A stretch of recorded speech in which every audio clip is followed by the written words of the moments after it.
I'd like to welcome everybody. This is our regular called meeting for the month of October. Today is Monday, October 10th, 2022. It's a little after 6:30, and we'll go ahead and tackle this agenda. The first item is the Pledge of Allegiance. Roger, please rise. Pledge allegiance to the flag of the United States of America and to the republic for which it stands, one nation, under God, indivisible, with liberty and justice for all.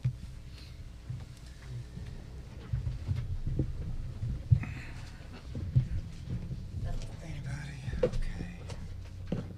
No public comments. We will move to the consent agenda, being item 1A, and that's to consider approving minutes of the council meeting held on August 16th, 17th, 22nd, 30th, and September 12th.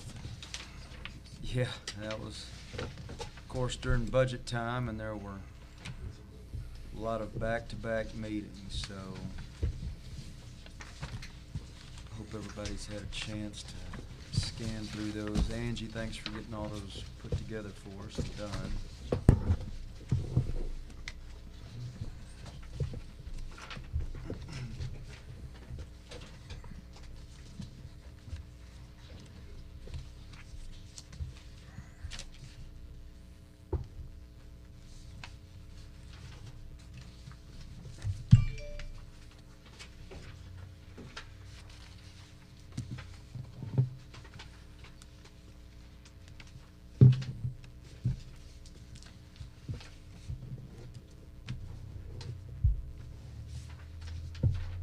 Anybody have any questions about any of those several minutes?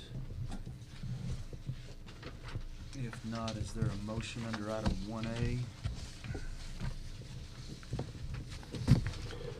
I'll make a motion that we approve the minutes of the city council meetings held on the dates stated there. There's a motion, a second, under item 1A. Any questions? Hearing none, all those in favor say aye. Aye. All opposed, no. That motion carries.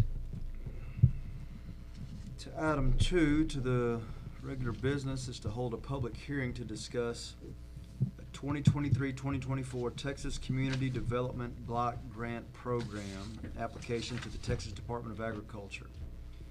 The purpose of the hearing is to allow citizens an opportunity to discuss a citizen participation plan, development of local housing and community development needs, amount of Texas CDBG funding available, and all eligible Texas CDBG activities and use of past such funds. Okay. Hey, my name is Cassidy Cruz and I'm with GrantWorks. I'm the Client Services Manager over the Hot Cog region. I wanted to speak a little bit briefly about the Texas Community Development Block Grant. It's just to kind of give you guys some guidance on what opportunities there are here if you guys do apply for the grant within this application. So it essentially means that the Texas Community Development Block Grant, there are different activities that are about each COG, and within each COG there has to be priority set, and each city or county has to be listed under a certain priority list above 51% for an LMI percentage to be able to be competitive, along with being high on the list in general. The different type of projects, there are water sewer improvements, bridges improvements, flood and drainage improvements, and activities directed to public facilities improvements for public facilities. Housing rehabilitation, downtown revitalization, the Main Street program, fire ambulance service trucks, and planning and capacity. So this one is called the CD Regional Priority for the community. Usually have to be less than 50,000 in population, or counties 100,000 in population. The maximum grant amount is $500,000 for this CDBG grant, and reached out to the manager, financial manager here as well, tell them that you guys are considered competitive for the city, and we've already had a transition call to see if you guys are interested in it, but I just wanted to kind of get a brief overview of it all. So now we're in. You say that we are competitive or would be competitive. Mhm. What makes us competitive? Why? So it essentially means there is types of cycles in Texas Community Development Block Grant, or just CDBG in general, and that means whenever, based upon the cycle, if you essentially if you have applied more recently, that means that you're considered less competitive, and if you don't apply for a CDBG grant as recently, you're considered more competitive. It's based upon your population, what your LMI is, low to moderate income. Yes, sir. See, the last time we applied for a grant? Yeah, it's been quite a while. So, believe we have set, wasn't it streets that we wanted to pursue? No, on that one is water and wastewater. Water and wastewater, sorry, my That apologies. was the higher. Yes, that was the, yes. The regional scorecard, if you will, basically requires you to do waters or water and sewer. Mhm. You Sorry can about that. go for anything else you want, but the weighted score is towards water and sewer. That's what everybody else does, so you lose 10 points. If you don't, I think Yeah. you do something else.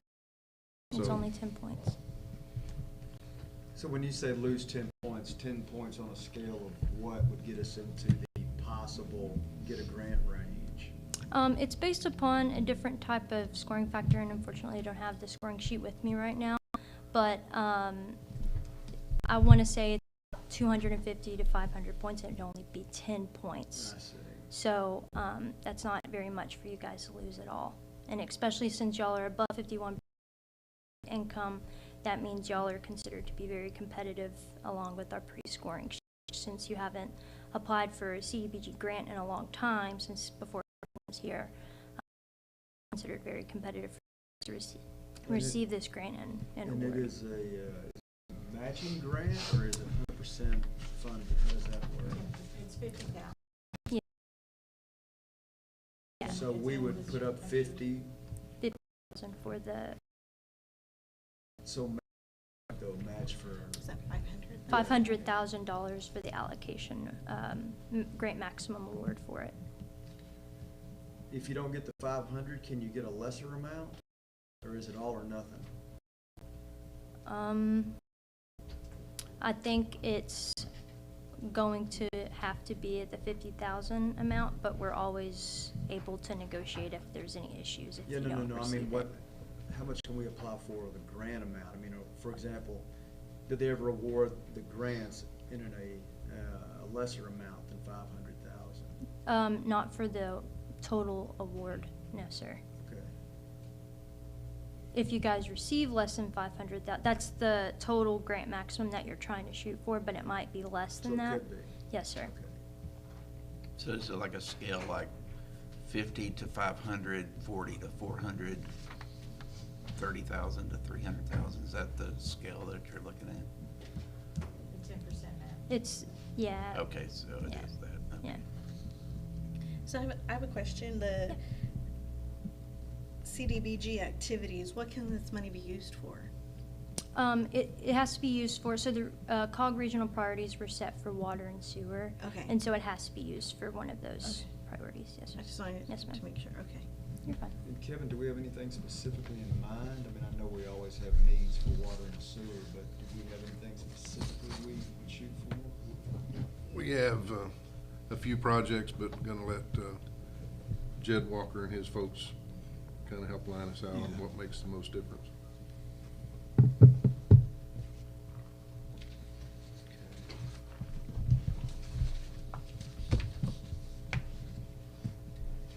And this is Heart of Texas Council of Governments, so how many cities are we in competition with? I mean, obviously, there's always a limited pool of money, so are we talking McLennan County and much beyond? Who's that So competition? we have a pre-scoring spreadsheet that shows which cities and counties are considered to be the most competitive within the hot cog area. And I believe there's about 10 cities and counties that are considered above like the threshold, and you guys are above that 10. So I believe you guys are number 7 or number 6. So you guys are considered to be very. How many of these will be granted? Just one? So,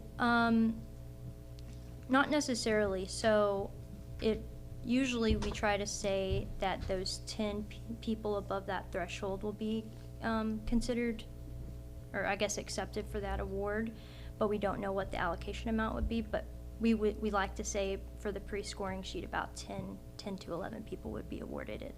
For this year? Yes, ma'am. Okay. Within hot cog. Okay. It's different with other cogs as well. So. Okay, well, we can give it a shot.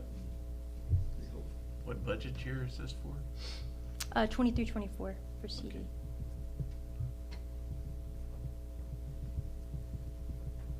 Okay, so we'll tell you what, it's 6:48. So with that information as a backdrop, I'll open the public hearing, which is now open. Anybody from the comment or anybody from the public want to make a comment or ask a question?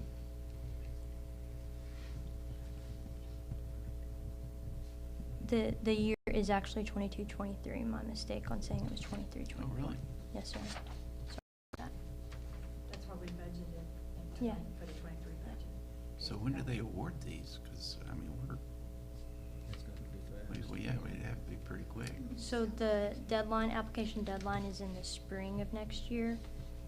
So we're unsure of whenever the actual deadline is, but I think it'll be around May or April for the application deadline for it. They've done May, April, May for 40 years that I know of. Yeah.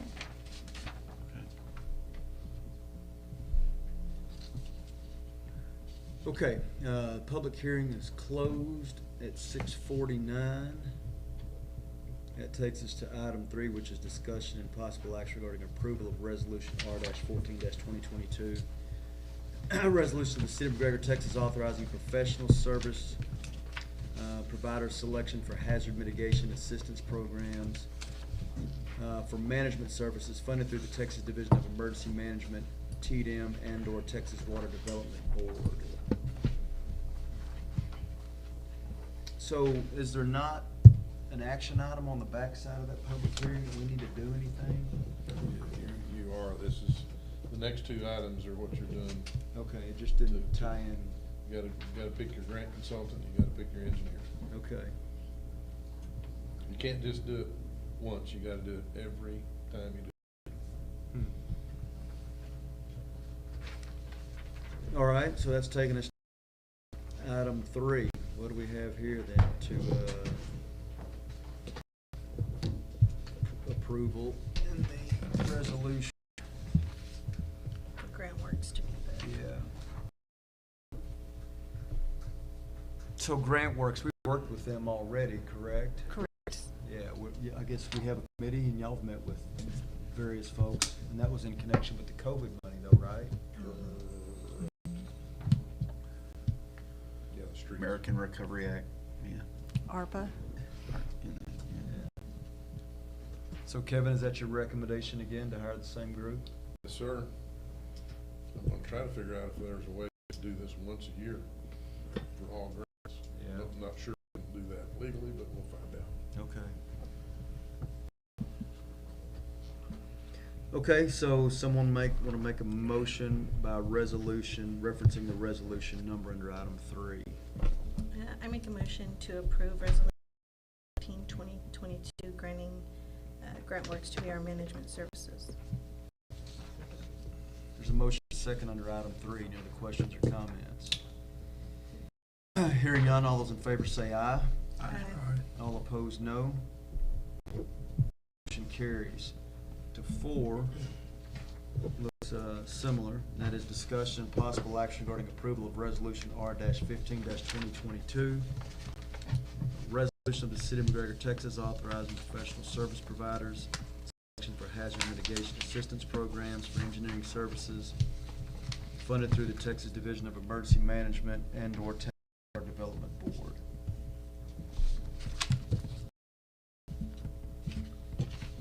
So different ordinance, Different resolution, yep. different contractor, Walker Partners on this one. So we have one that is the overseer who actually does the grant writing, and then Walker Partners, I guess as usual, work with them to put together our engineering scope and I guess bids if need be. Correct. Bids will need be. Okay.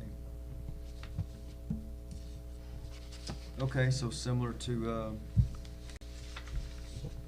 the prior agenda item, is there a motion, resolution number under item 4?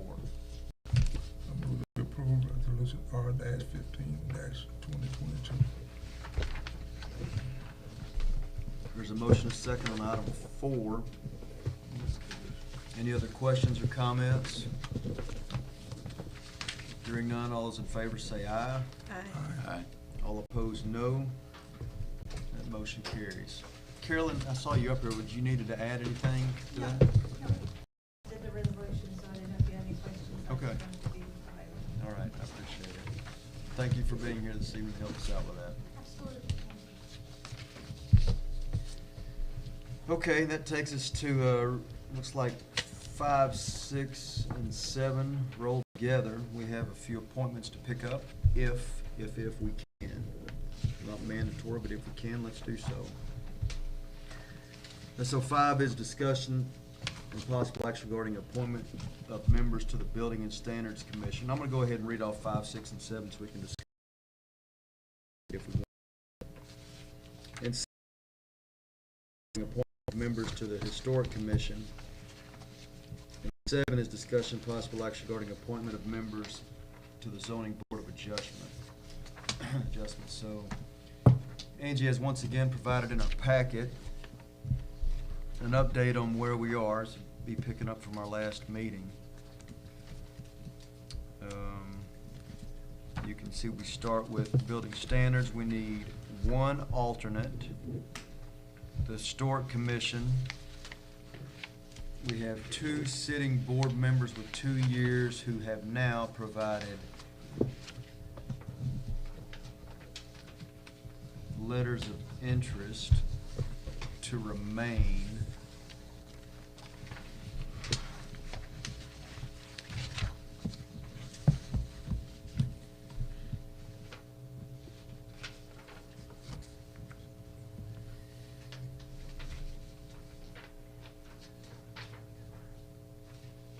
And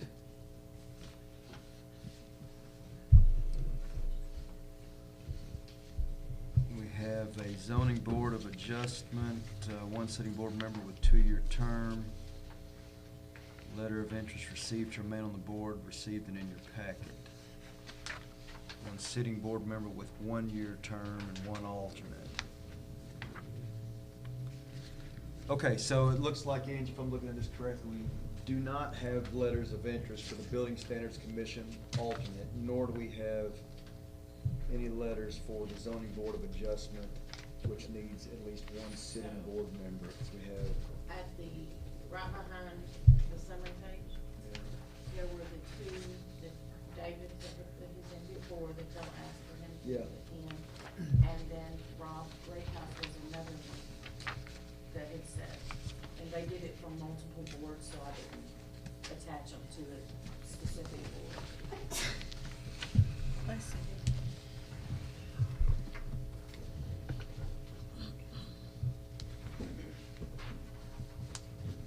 okay, I tell you what, let's take a look at this, Historic Commission, because that requires sitting board members. Whereas the others, we have alternates to look at. And I'm not discounting the Zoning Board of Adjustment, but as we know, that's just a board that just doesn't meet much. Just gotta do it. Yeah, we gotta do it. So, let's look at those candidates there, if you would, everybody. Take a look at, Historic Commission. Obviously, we know Terry Sloan, he's here with us tonight. I'm sure Terry'd be happy to answer any questions that anybody has. Terry serves all over this town, though. And, business owner, homeowner.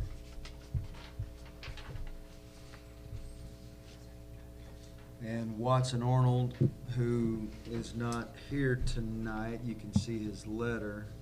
There's text of request, and I think we saw him in action about a year ago. If y'all remember that. That was interesting. The Historic Commission is about to be under the purview of our new planner. So Brian's gonna enjoy getting those people together on a more regular basis and having conversations about our downtown historic district. Everybody remembers Brian? Brian, wave your hand back there. There's our new Brian. He just got back from an anniversary weekend, so he's a little tired. The coast. It was the coast, right? San Antonio. Oh, it's San Antonio. My apologies. So is the history, I mean, everybody's on the historic bit, aren't they? He got a letter, he's got a letter. Yes, so, what do we do with it? so Sherry asked a good question. So there are 2 spots open.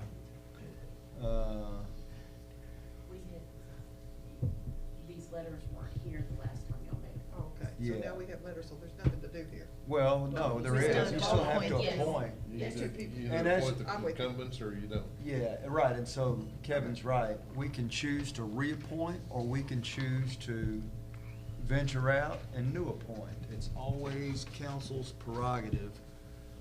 But just because you've been on a board, yes, it probably helps if we think that you've carried on our mission of what we want to accomplish, but if there's somebody else that you have in mind that is qualified, then we will always consider that. Because just because you've been on a board doesn't mean you automatically get reappointed to a board.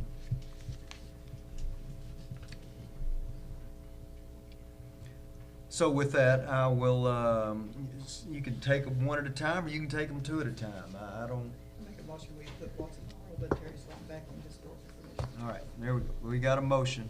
I'll second. There's a motion, a second, to reappoint 2 people. We'll take them together. If there's a break in the vote, then we'll peel them out and take them one at a time. There's a motion, a second, to reappoint Watson Arnold and Terry Sloan to the McGregor Historic Commission. Are there any other questions or comments? Hearing none, all those in favor say aye. Aye. All opposed, no. That motion carries. So that was under item 6. So let's back up now and be the one that's, I think, next most important, and that is the Building Standards Commission. Even though an alternate position, I think that can be very important from time to time. Because when that board meets, you sure need a quorum to take action. So, with that, we have a couple of letters. Rob Greathouse. Is Rob Greathouse here tonight? I don't know, Rob Greathouse. Does anybody know?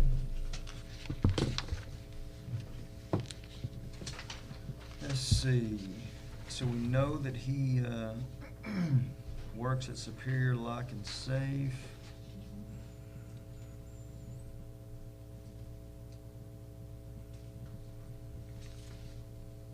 And then I know that we also have with us tonight David, and I'm going to butcher your name, so you want to pronounce that for us? Cam Finkel. Well, that was easier than I thought.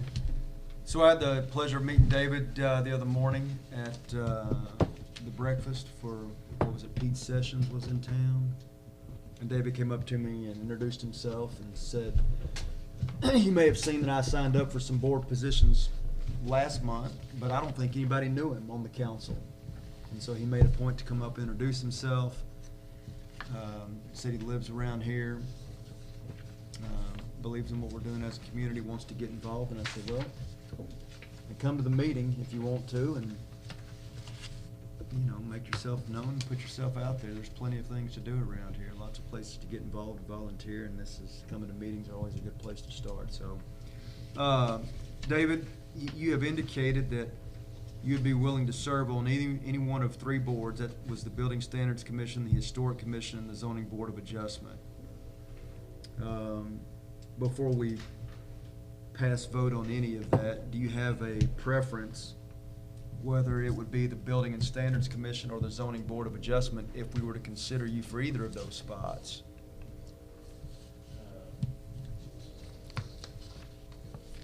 With the Building and Standards Commission, if I had a choice, but I'm willing to serve wherever. Tell us a little about yourself, David. Yeah, you bet, absolutely. I'd be happy to get to know you. Yeah, absolutely. My name's David Cantfinkel. Soon to be Oh, wait, hang on, we gotta turn your mic on. You just wanna turn that mic on. The green light on. Yeah. Thank you. Yes. All right. So my name is David Cantfinkel. Next year, I'm purchasing my dad's company, D&D Mechanical, which is the shirt I'm wearing here. I work at an air conditioning company. We do residential, commercial, HVAC, as well as commercial refrigeration. So I live here in McGregor. We lived here for 3 years. My kids went to the McGregor schools. After COVID, we were like, oh, we're homeschooling. We like that. We're just going to keep doing that, you know. So we just started homeschooling, but we live here, obviously. We're involved in connections and other, you know, various things in town. A lot of things happening at the First United Methodist Church. Our kids are involved in those. But really, I've just, you know, just want to get out and help and get to know more people and do what I can to make it a better place to live, I guess. You know, that's really it. So, David, the Building Standards Commission, from time to time, whether it's Paul Estrada or Mr. Lightfoot sitting back there, I don't know who all would be involved in that, but from time to time, you might have a dilapidated property in town that gets red tagged and that ends up going through a process. And ultimately, you might have to pass judgment on whether a property gets literally torn down, bulldozed. We've cleaned several of those, some with approval and total cooperation from landowners, but every now and then you don't get the approval. And you have to cast what could be a tough ballot, a tough vote, when someone is faced with the demolition of their property over their consent. So, do you think that's something that you can make a tough decision like that on at some point in time if called upon? With the proper information to make a educated decision, I think I could. And it's probably the right way to look at it. Okay. And I think you indicated that would be your preference over the Zoning Board of Adjustment. Is that right? Yes. We have one alternate position to fill with one person who has shown up tonight with interest. Is there a motion to fill that alternate position with Mr. Cantfinkel? If there is, great, let's vote. If there's not, then let's pass. I make a motion to appoint David Cantfinkel to the alternate position on Building and Standards Commission.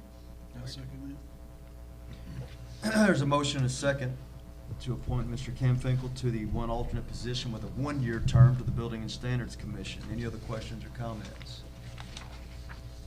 Hearing none, all those in favor say aye. Aye. All opposed, no. That motion carries. Thank you. Thank you. Appreciate it. That takes us to the Zoning Board of Adjustment. And as you can see, we have one sitting board member with a 2-year term that needs to be appointed with letter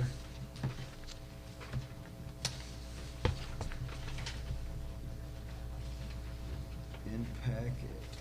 Miss Kelly, so that's the one. Yeah.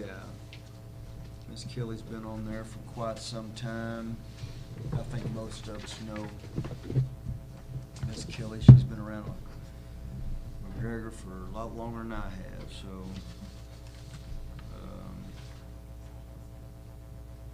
and I'll just call it. Is there a motion to reappoint Miss Kelly to the,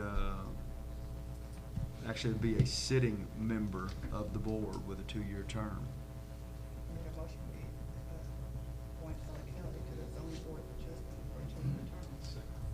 There's a motion and a second. Who's second? Paul.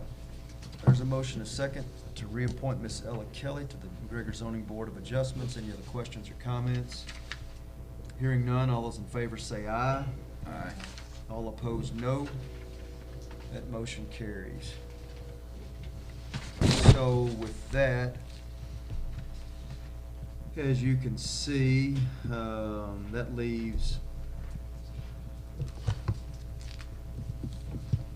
well, we really need another sitting board member, and we need 2 other alternates.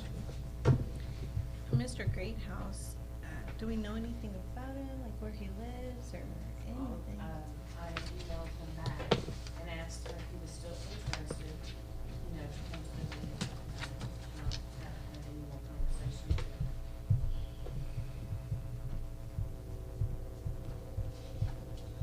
I'm just really not comfortable with putting someone on who we know. I mean,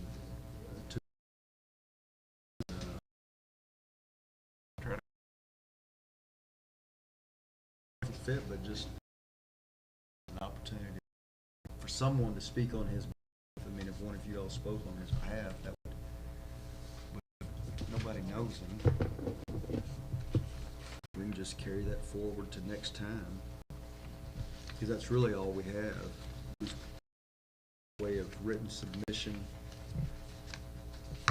and presence. Okay, so that leaves the Dylan G position open. Ella's reappointed, so that leaves 1 sitting and 2 alternates. So 1 sitting, 2 alternates. Angela, would you please try to get in touch with them? And for anybody out there, there is a couple of spots open here if somebody wanted to make written request and show up next meeting. So with that, we've taken care of number 5, number 6, and partially number 7. We have 1 person appointed with another sitting and 2 alternates to go. We'll keep passing that along to future meetings. We'll see if we can't get you a slate to choose from at the next council meeting. Okay. If we get that done, it'll be the first time we've had a full slate in years. Take us to 8, discussion possible action regarding approval of ordinance O-16-2022, amending appendix to the Code of Ordinance, repealing all conflicting ordinances, providing a severability clause, and providing an effective date. Every year. Yeah, mostly it's just, well, you'll see, mostly it's just a reapproval, but throughout the change. We're trying to get to a place where we consider the fee schedule once a year.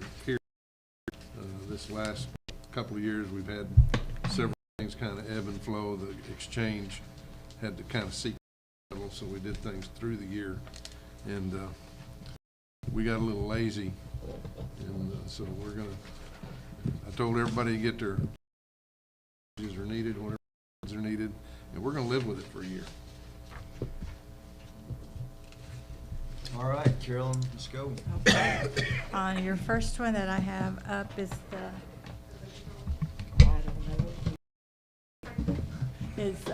the late fee. We have it for utility billing, but we didn't have it for airport or anything at the exchange. So it made it the same all across the board everywhere.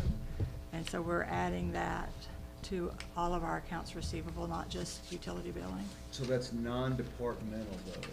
Well, because it's for everybody. I mean, I didn't list it in each one. I just put it one place. It doesn't matter what accounts receivable program it is, that would be the late fee.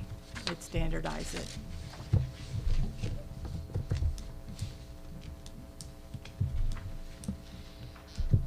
Okay, and then you ready for me to move on there? Yes. Okay. The next one, animal control, in the black is what it was, or it's currently, and then in the red is what has been proposed. We're going up on the transportation and impound fees, $15. The dangerous animal registration, they went up $25. And then on the licenses, they went to 15 from 10. And the duplicate tag, they went from $4 to 10. And the reason for that, I was told, is it's the same work as issuing the first license. You know, to do the duplicate, it still requires another tag, so there are costs involved there as well.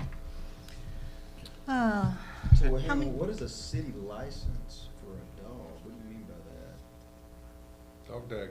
Oh, that's what you're talking about? When You said license, register I'm 'em. thinking. It's dog tag. Do you have yours? Probably not.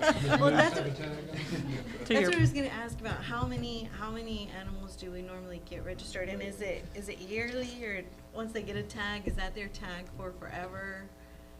Chief, is there, how long does their dog tags last? Come to the mic, chief, please. 1 year? Yeah, 1 year. Not a whole bunch. I mean, there's not, if you look at the, I don't have the financials in front of me, but at the financials, you'll see it's not a large money. So when animal control goes out, like, cause you know, well, we all see on Facebook, people say, you know, my dog is out, or, so when that happens, do we also issue citations if they don't have that registration with the city? Does Rowdy issue citations if they don't have? He's calling Rowdy right now. Oh, sorry. But, We're gonna find out. I from was the just person who knows. curious. Yes, you sure, know. sure. You know, maybe people can get motivated, so when their dogs are loose, then the city also knows how we can return those pets back to their owners, you know. but if you- Right, because then that is another change we made on that bottom one. It said 150 for the third, so we changed it to each additional. So if they get out 10 times, you're gonna have to pay that 10 times, not just 3. But are you saying that each time, I mean, you just said that the dog tag is just for a year, so I'm saying then, Well, like when I'm my not dog gets understanding. them, they get them when they get vaccinated for rabies, so they get another dog tag when they get, you know. So that makes sense that it would be 1 year, because you get your vaccines every year. You can get 3-year rabies vaccination. You just can? I'm saying you tying it into, Why is my bed? if you're doing it, Because my last visit was like $300. I know. so it's just like if you if you had gave, I'm just saying, $250 tax, then you already know unless the dog died or whatever run off, you know you got $250 that's supposed to be licensed, that folks have a dog tag. So we're gonna go around and check that. We're gonna go around and find them $250 if you're just doing it for a year, because that means that every year they would have to renew it. So who's that gonna be on to go around and find? I would think it would be Rowdy, who is our animal control officer. Well, and let's be real, I mean, no one's gonna go around and knock I mean, on if- doors, check their if you dog pick a tag. dog up, It's it only gonna doesn't matter if happen. you get Yeah. caught, If you just pick like them up. speeding. Yeah. The dog tag is just a way to identify the dog and who it belongs to. And a lot of people are chipping dogs, and Rowdy's got the instrument that can read the chips, and he can tell you who the owners are. And I think very few people get the dog registered in the city. There's the dog tags, which Rowdy runs those down and gets the owner, or they're chipped. So we don't, It's mostly to enforce whenever they get out all the time. yeah, The ones it's, that do not control their animals like they should are the ones you're really dealing with. Which I still get several complaints about, I mean, that's legit, so. Yeah, that's what I was, Yeah. if we can somehow, like, you know, encourage that. Well, we pop them pretty hard whenever it's a problem on a regular basis. yeah, he returns them once, maybe twice. The third time they're out. He'll issue the owner a dog at large citation and advise them what they need to be done. He catches them again, they go the pound. If they want them back, they're gonna get a dog that's either spayed or neutered and chipped and rabies shots and everything before they can get them out of the pound. What's the definition of a dangerous animal? Is it, I mean, do we have that in our Well, codes? Is it on a webpage? Well, dangerous animals, you know, the definitions in the state law. Oh, it And is. it's gonna be mainly your pits and your, I think Dobermans possibly in there, and dogs of that breed. About snakes. Snakes? No, That's a that's, reptile, not an animal. yeah, That's considered an exotic. exotic No, animals, really, yes. yeah, okay, that's an exotic. I love that, Stephen. That's a leather belt. It's a leather belt. Be hard to. Much put a better tag on. use. You can chip 'em. Pair of boots out of them. Or lizard boots, yeah. I think that increased probably. Okay, anybody have any other questions right there about the dog issue? No, just that the impound fees, they would have to pay that to the city before they can even go to the pound to get them out, correct? I think they pay it all at the They pound. pay everything like, once they go in, they pay it at Waco. Yeah, Okay. and it comes It's- back to us. Okay, when they get And it. it's a- that's great. That's a very unforgiving place to be. Yeah, They do it, they do it right or they don't do it at all. yeah.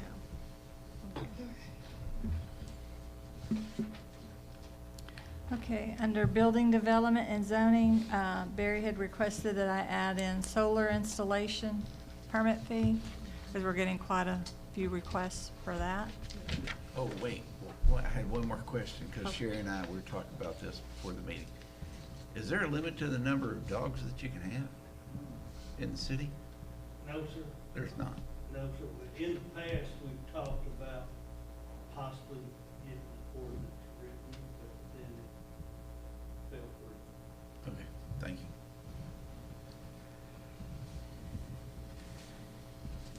Sorry to interrupt you. No, you're fine, good question. Code enforcement, we added the demolition fee.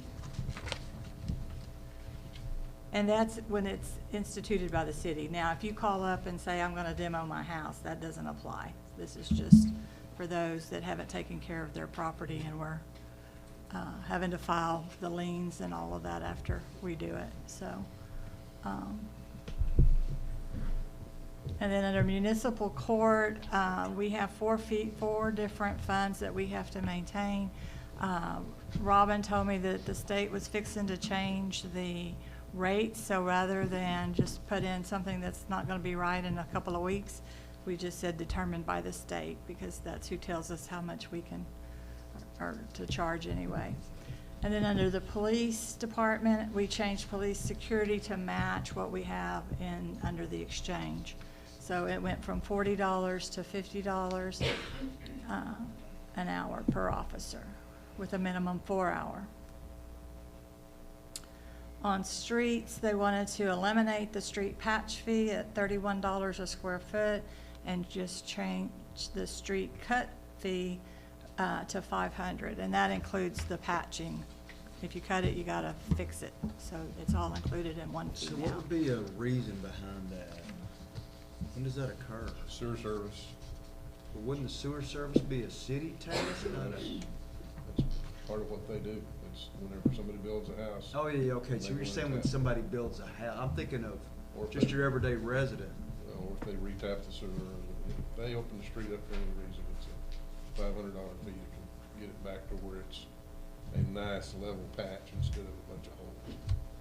Yeah, but that's what I'm saying, why would a normal resident ever need a hole cut in the street for his or her sewer? Wouldn't that always be on the? Well, or water, if they wanna put in go ahead. I mean, it could be a contractor, it doesn't necessarily have to be a resident to be on this fee. Well, they'd hire a contractor, the resident Yes. would hire a contractor. But for instance, if they're going to install, I guess we pay for the patch if we do a sprinkler meter, that kind of thing.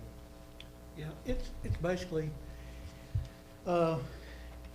if they're building a house over here, sewer and water's over here, and they gotta cross the street, somebody's gotta cut it and fix it. I got you, that makes sense. Or if they have their tap collapses or whatever, and it has to be retapped, and have to Right. cut it. You know, over in East McGregor side, I know 2 different times, I've had to come to the city to finally get that done.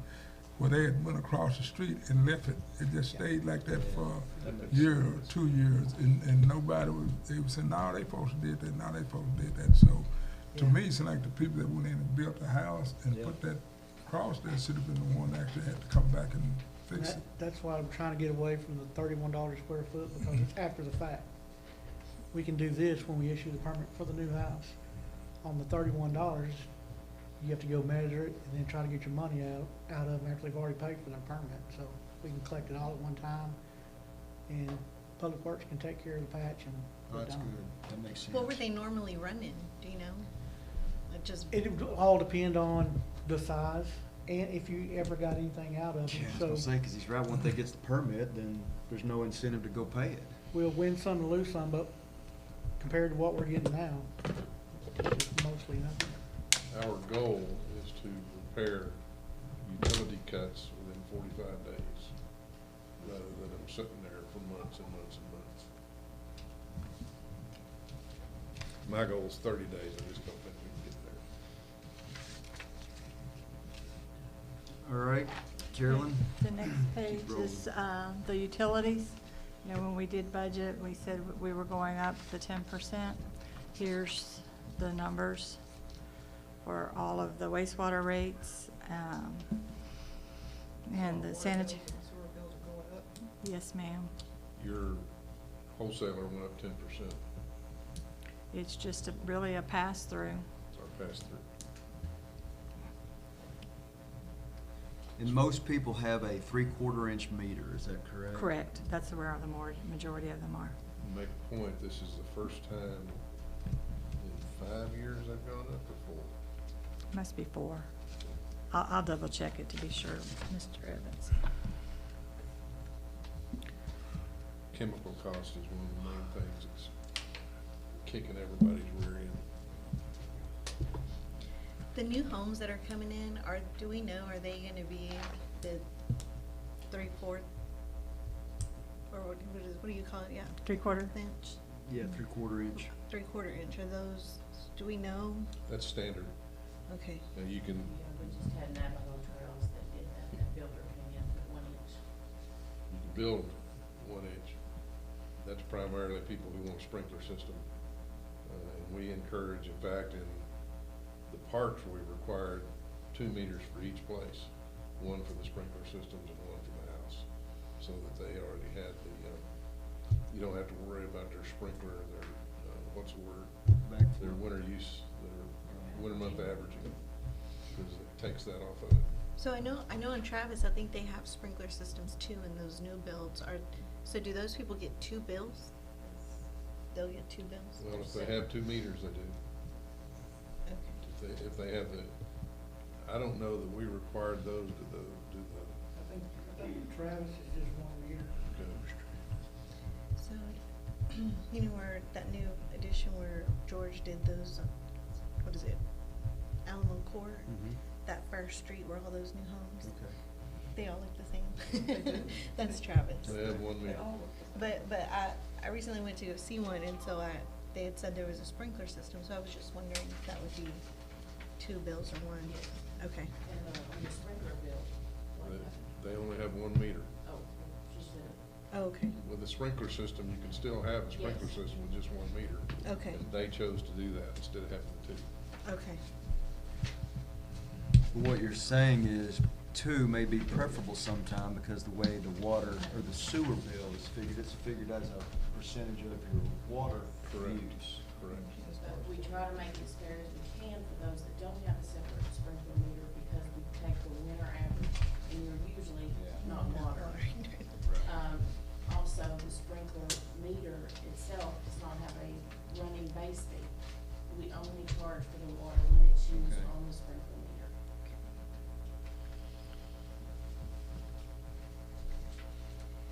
Okay.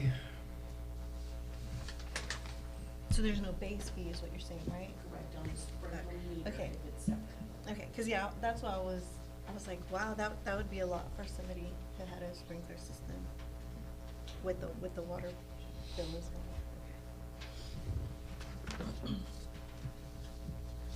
Okay, well, the next page is the airport.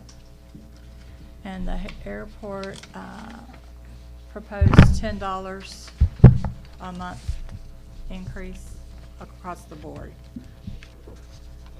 And then we added the storage units as well. Right now, the reason S4 is there is the city is currently using it, but plan to move out. So we wanted to make sure we had a fee that we could use when somebody else moved in. And then on health services, that actually, it's my understanding, that is based on Waco's rate. And there's a long list, but everything, and we have not received anything from them as far as what the new rates are. So that's why we just put per Waco schedule. McLennan County Health District, which is Waco. Waco McLennan County Health District. Okay, I can change that. And then the next page is the exchange. And you'll see the 2 officers is in red. That was the change. And then we went from 40 to 50 for the officer compensation. And then the popcorn machine is lined out because we're removing that from the fee schedule. And on the next page, you'll see we're also removing the church pew, the vendor setup, and the setup fee day price. And then we're adding all those, the marquee love letters, the boxwood hedge wall, the AV rental, courtyard seating, and setup and tear down are being added. And the next new thing we added, it was another Schedule 15, which is short-term rentals. And so we added an application fee, which is set at $400, and an annual renewal fee at $250. You had the ordinance that you passed for short-term rentals, and it referenced a fee, but then when you went to the fee schedule, there wasn't a fee listed, so it's just kind of true in that. So short-term rentals, is that the, Like Airbnb,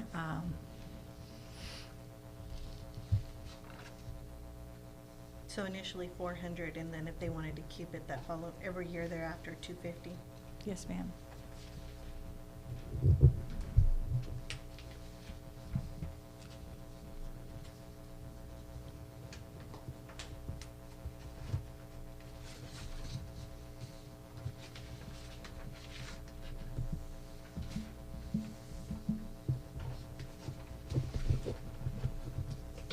All right, any questions about anything you see under the fee schedule that we have not already talked about?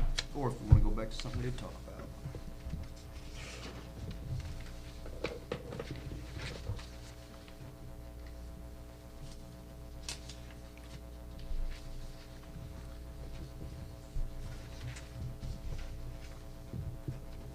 All right, is there a motion under item 8 by ordinance number 016-2022, which connects with the fee schedule we just went over?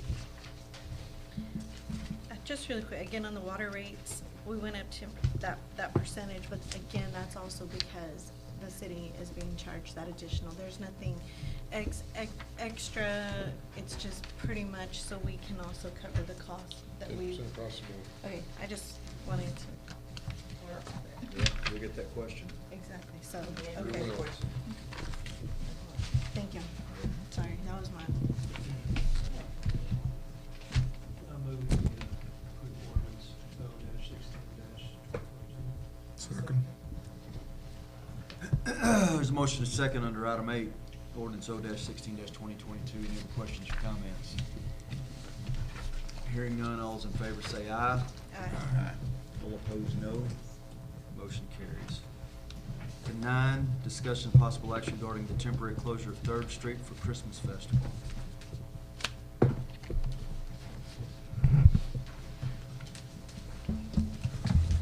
Need a stool. Council, thank you for letting me come talk to you today. To be honest with you, I thought I would be representing Rocket Federal Credit Union in this, but it has quickly become a coalition of businesses that would like to hold a Christmas festival. We want this to be an annual festival. Rocket is basically putting up the money to get this year going, but it will be a community event going forward. We have Knopf and to both Pony Festival Rocket. We are discussing other businesses as well. We expect to bring in 5,000 to 10,000 people this year. Give us 5 years, we'll be bringing 100,000 to 200,000 people for a Christmas festival. What I'm asking for today is to close 3rd Street from Main Street all the way to the Exchange. That will allow, we close it on the 20th and reopen it on the 26th. That would give us 1 day to have a 3-day festival, give Christmas break so that we can come on Christmas Eve if you want a bunch of people on the street cleaning up. But give us Christmas break and then clean it up on the 26th of December. Just to give you a quick rundown of what the festival will be, we will have a 24-foot tree at the corner of Main and 3rd. We will have a live stage with live performers, both local celebrities, and we are working on non-local celebrities to come in. You will then walk east down 3rd Street through a German village. We are going to build actual buildings to host vendors. Those vendors will be the only place that you spend money in the entire festival. Everything else will be free. There will be donation boxes to the local places such as Archway of Hope, the Education Foundation, the Revolution, all of that. Once you get past the vendor area, there will be a train ride area. And while I love our festivals, the little Caterpillar trains, that's not what we're talking about. We're talking about Thomas the Tank Engine type trains. The kids will get on, they'll go through a ticket booth free, but they'll go through a ticket booth area. At the area where they're getting the ticket booth, we will be playing Christmas shows. Think Frosty the Snowman, Rudolph the Red-Nosed Reindeer. There will be a 8-foot tunnel, lighted tunnel that the parents can walk through on their way to the event center, the Exchange, I apologize. Once we get to the Exchange, in the grassy area to the south of the Exchange, we will have 2 hills that have actual snow, one for larger adults and the other for smaller kids. We're calling that area the Swiss Alps. You go from there into the actual building. Think about the Chronicles of Narnia, where you walk through a forested area and it opens up into a magic North Pole. We'll have Santa Claus right in the middle. We'll have staff there that will be Santa Claus. Again, to pay for anything. To the left will be a craft area for kids to build presents for their parents, their brothers or sisters, things like that. There'll be games on the other side, where if you put in a little bit of play equity, then you get tickets and you can actually buy through a company called Penguin Products. They do things for high schools and middle schools and junior highs. So you buy little trinkets that you can then give away also. Go to the other side of the building, and that is where Knopf will be putting on their Kindle Market. If you remember last year after the parade, think that only about 5 times bigger. We'll have an option where a family can come to the festival, listen to music, ride the train, build presents for everybody, and be fed, all without paying any money. If you want to pay, drop money into the donation boxes. Now, this is not a one-time deal. We're expecting this to go on quite a ways. Like I said, we are buying the assets, and we will create an entity to run this festival going forward, and we will give them the assets as long as they commit to a 10-year festival run at least. Once we're 10 years in and we become the Mecca for Christmas, then they're not going to pull it out. What I'm asking for now is to close 3rd Street. On this closure to actually start, but I'll be in Belmead. I was asked about this festival, so the word's getting out. So Terry, from where again? From Main and Okay. remember the old TFMB building and the old ACE right there, back to the Exchange. There is one going business concern there that's going to probably need to sign on and work through this with you guys. And I will be honest, we have talked about that and know what she makes a day. We have no problem covering her what she would make in a day for that week. Basically giving her I need a haircut that day. You can come in off of the side street. Come in on the alley.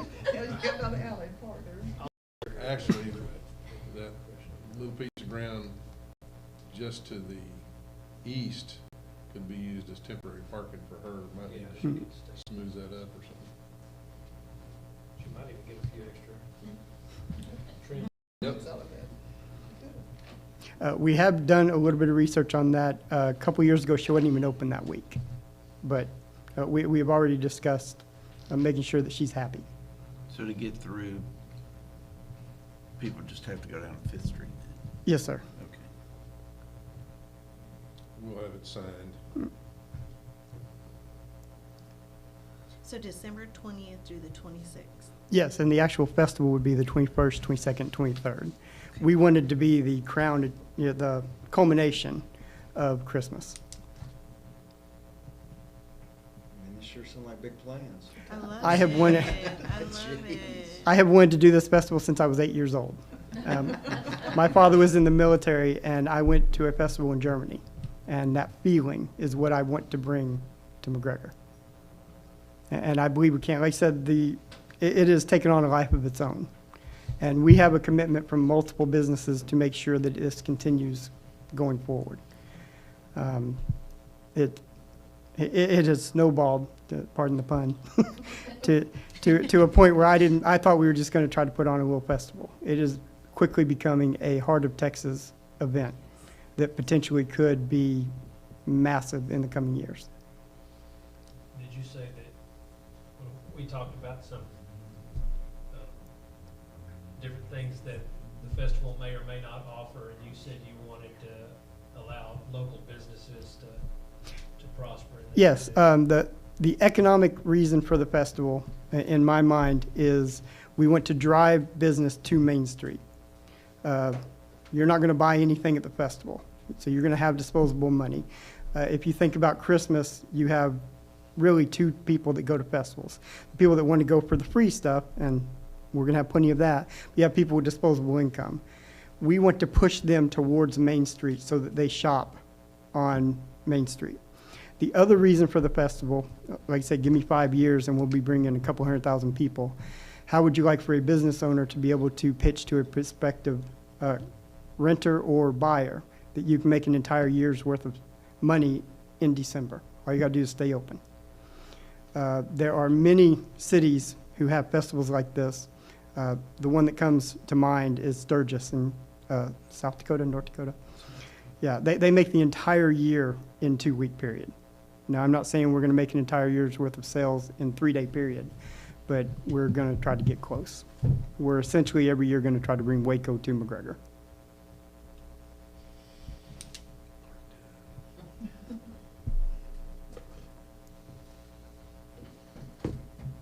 Well, dream big, right? Well, once we hit 200,000, then we'll shoot for the 1 million mark, so.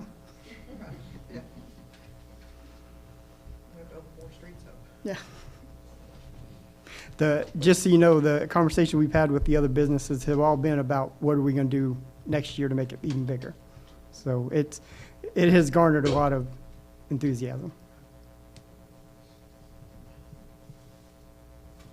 Well, it doesn't seem like much of an ask from the city.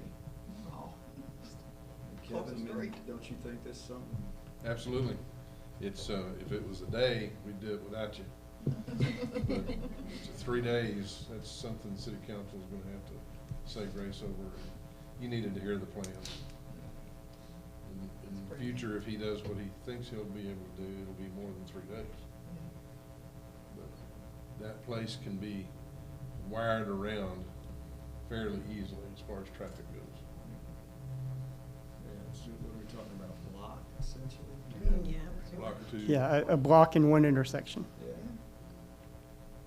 And the exchange is available. Yes. Yes. I made sure of that before I asked. It's also available next year too, so. So I don't want to get emotional, but I do want to just say, I think it's awesome as a council member to just know that we have businesses that want to, just make McGregor thrive and do something special for our again. It's okay. Yes, it is. to do something for our citizens and our town. Mm. You know, to even bring people into our community, I think it's great. So we thank you for that. I think actually the problem's going to be once they get here, getting rid of them. And that's okay. We're building houses, they There don't you want to go. I mean, we still talk about missing the, you know, the furniture store. Mhm. I mean, that was a big deal when Yeah. I was little. Yeah, in my head, some of you may not know, I'm the chairman of the chamber. I can't wait until we have every building full of retail space on Main Street, and that they stay open past 6 o'clock on festival time.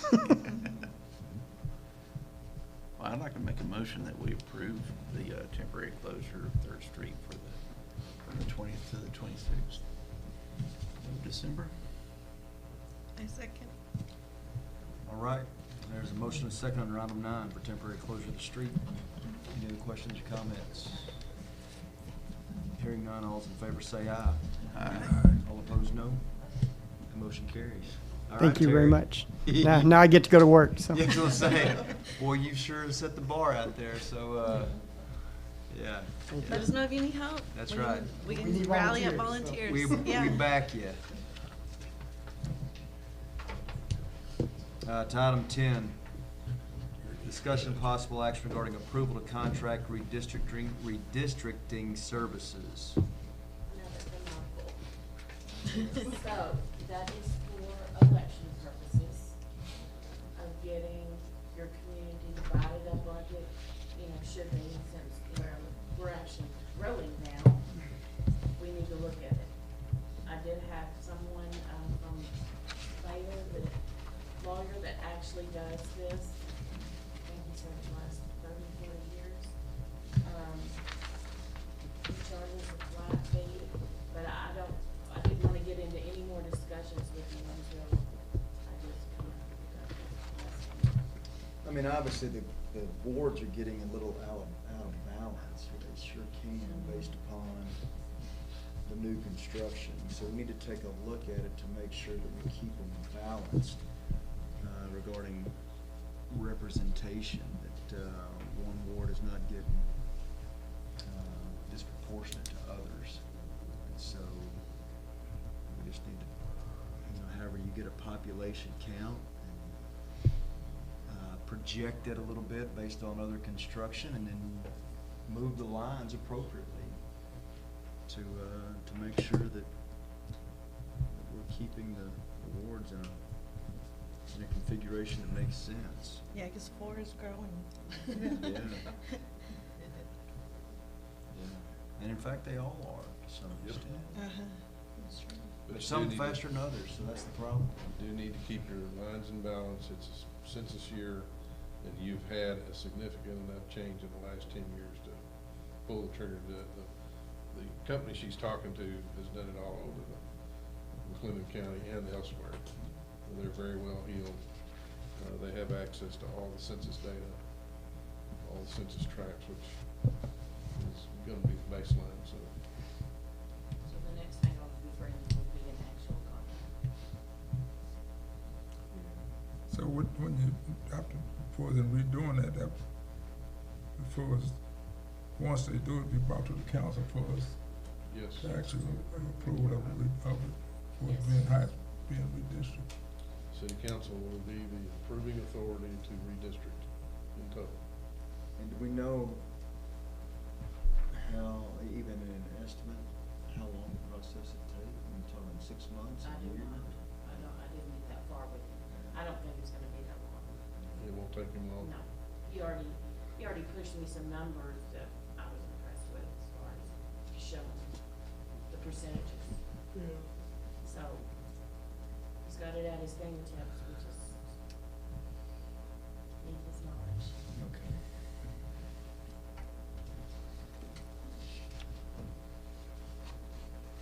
When they doing the redistricting thing, like, what all is basically took into consideration was the redistricting part of it, or how they go They'll look about at it. They look at the voter laws, Yeah, like there's the- federal voting laws, Yes. I can answer some of that, and so they'll take into account, obviously, population. And we need to get, is it Mike Morrison, is that the person? Yeah, we need to get him here, maybe we can ask him some questions. But my guess is because it's federal voting laws, you also have to take into account race and other protected classes potentially. I don't know, I mean, he can tell us that, but obviously population's the one that comes to mind, so, but what we're gonna do is not get into some gerrymandering discussion and all that kind of stuff where they, I mean, no, the design is to make it fair for all people so they get fair representation. And that's why he's good at what he does, and that's what he does. And it's not just going in and looking at your population and splitting it. Yeah, he'll have to make He takes into sure. a lot of- Yeah, that's what I'm basically asking, that's what I'm saying, and not There's a just lot of different, No. blanket redistricting, you know. Will we all still be in our wards? Yeah, that's another good question. It really is. Some You'll of have to them take it into would account. be moved around, I'm Yeah. sure, because the way the. Yeah, you'd have to take that into account for sure. You know, So can we get him here to answer some of these questions, give us an idea of what we're gonna be doing? Okay, and this really isn't an action item, right? Yeah, it's just a notification. just Okay. no action. Yeah. And then I will get him here, and then we'll go ahead and have a contract ready, because something that really needs to be done. Yep. Okay. I appreciate you taking care of that. 11, financials.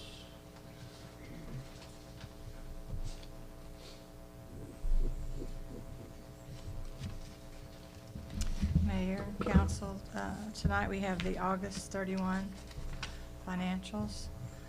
August represents 91.67% of the fiscal year. With that in mind, general fund revenues are at 106.6. Expenses are at 3.74, or 79%. Our utility fund is at 93.66, which is pretty much on target, and the expenses are at 78.27. The exchange is at 125.94%, and the expenses are at 184.8, also 129.95, so pretty much equaled out there. The airport is at 94.42 and 51.48%. Our net cash in bank is 1.2 million more than the same period last year. Operating accounts are up a total of 15,000. Pool cash is up 1 million. Grants are up 664, while capital projects and debt service accounts decreased 333,000 and 197,000. Our general fund net cash flow is 152,000 higher than the previous year. Revenue is up 418 and expenditures are up 265. The revenue increase is mainly due to higher AV taxes of 87,200, higher land lease revenue of 109.9, and higher court fees and fines of 50,000, and sale of assets of 150. Our capital outlay is up in the fire department, 71.5 and 6.4 in fleet department, and street maintenance is up 193,000. The utility fund net cash is down 83,004. Revenues are up 34.8. Expenses are up 118. Water revenue is down 31,000. Wastewater revenue is up 31,000. Garbage revenue is up 40,800, and personnel services are up 139. Capital outlay is down 111.8, and contracted services is up 81.3. The exchange net cash flows are down 87 as compared to the same period last year. Revenues are down 30,000, and expenses are up 56. Party rentals down 17. Other rental is 12.5, and wedding rental is down 29,000. Contracted services are up 23.7, and capital outlay is up 13.6. Personnel costs are up 11, and building maintenance is up 4.5. Our municipal airport net cash flows are down 37.4 as compared to the same period last year. Revenues are down 29,000 and expenses are up 8,000. Revenue is down because if you'll recall, we had the sale of 2 hangars last year. And then the next you have in your packet, which is just a breakdown of all of the different accounts we have. Next, one more time. And that's all that, just recap what I just, and then here's your operating accounts. You can see your total in operating accounts are up 15,000. Your debt service is down 197 because we had August debt payments. The capital projects are down 333. The grants are up 664. So that nets out to the 149 plus the increase in pool cash of $1 million. So you have 1.226 million change. The next one is our continuing to increase sales tax. We're now at 1.369 million compared to 1.116 last year. And we're almost, not quite, but almost doubled what it was 10 years ago.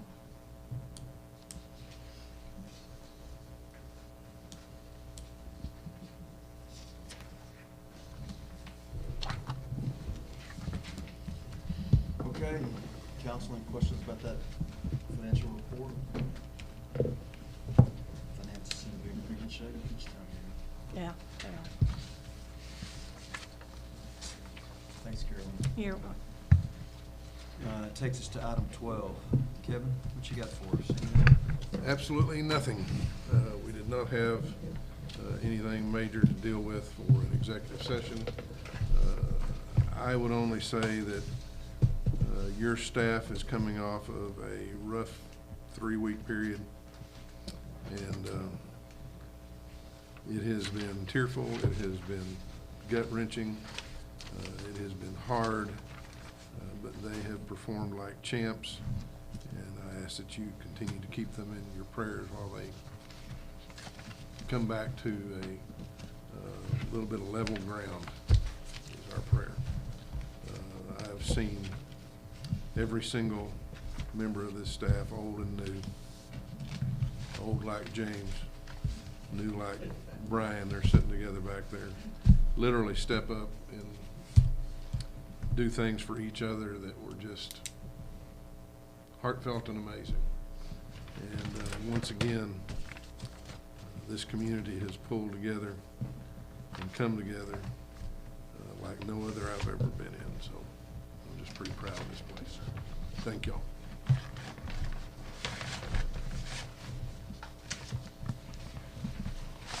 Well said. Item 13. Council, somebody have anything? I have one last one. A citizen that came to me, and it's been even brought up before, but we need to see it about some, way overgrown property that's, it's been like that for years, and it's been brought up before, and, it's getting worse. I mean, it is really grown bad. So I don't know if that's where, it's people for the code, for us keeping on the people about cleaning it or whatever, because this has been some years, many years. It's way, way overgrown.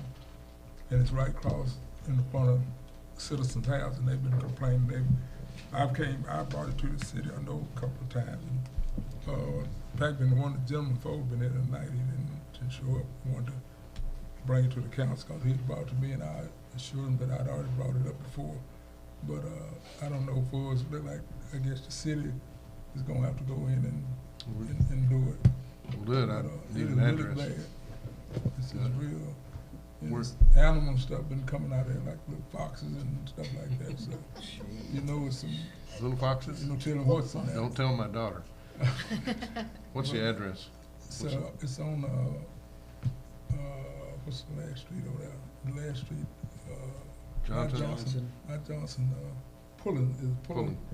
Yeah, back in there where that, where the city thing is at. What is that? before Johnson. No, yeah, yeah, but you know, what's that back there where the city, drained, that, Those towers? yeah, but right in the, at the far end, right before the railroad track, you know, when you go around in Yeah, there, it's that's not a where those- road, it's That's where those towers are? yeah, you know, the gravel back there.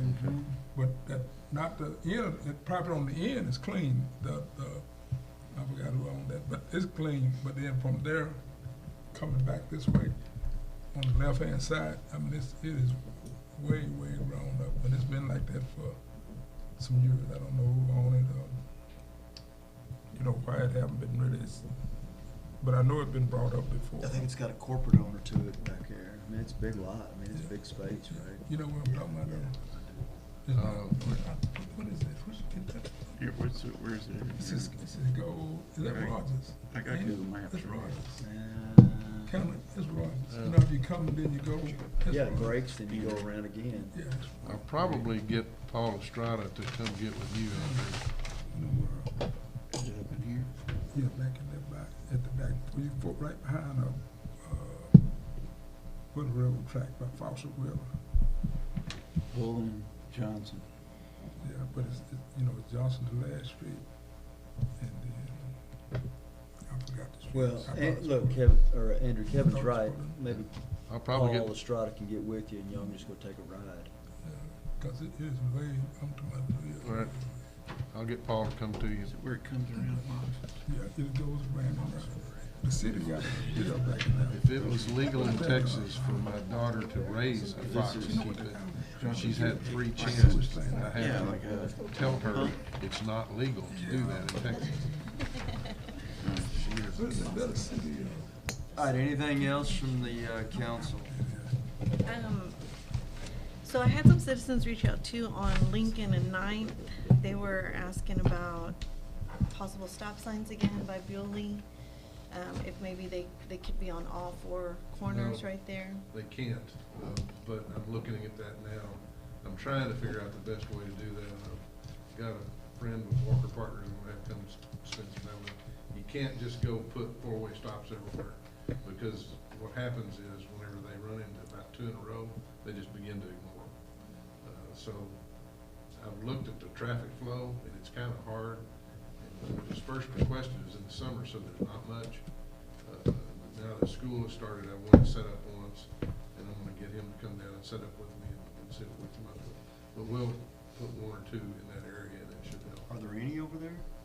Yeah, there's a 4-way at 8th and Lincoln, not 8th, Lincoln. What's the next street? Pierce? Oh, my phone just died, so I North, south, I can't. can't remember. Anyway, there's one after you go through the park, on 8th. And then I think there may be, no, that's the only 4-way there, I think. So I'll probably put one at an alternative corner. I'm just not sure that's the best place to put it. Yeah, I like, or, you know, even whatever we can do to maybe help. They say they come off of Johnson and they're, you know, right through that People going home residential. coming off Johnson Drive, Yeah. driving pretty fast. Yeah. And then too, just, again, I just also wanted to just say thank y'all for your support, during these last couple weeks. Love you guys, and I love McGregor, and thank you, McGregor, if you're watching, so. On behalf of our family. We love you and your family. I wanted to thank the city staff too. We had a Kids Day, the Revolution had a Kids Festival on Saturday, it was last Saturday, I guess it was. We had it planned for a while. We thought about calling it off, but we decided it would be a good thing to go ahead and have it, try to spread a little joy. We had over 400 kids show up. The fire department sent some guys. Chief was out there. Chad was out there. I mean, just the city did, and they didn't have, we told everybody, you do not have to come. Y'all got enough on your plate. You've been through enough, and they did anyway. And it's just another testament to how great our city staff and our services are in this community. So I echo what Renee said. This is a great place to be. So very appreciative. Okay, well, with Meeting's adjourned.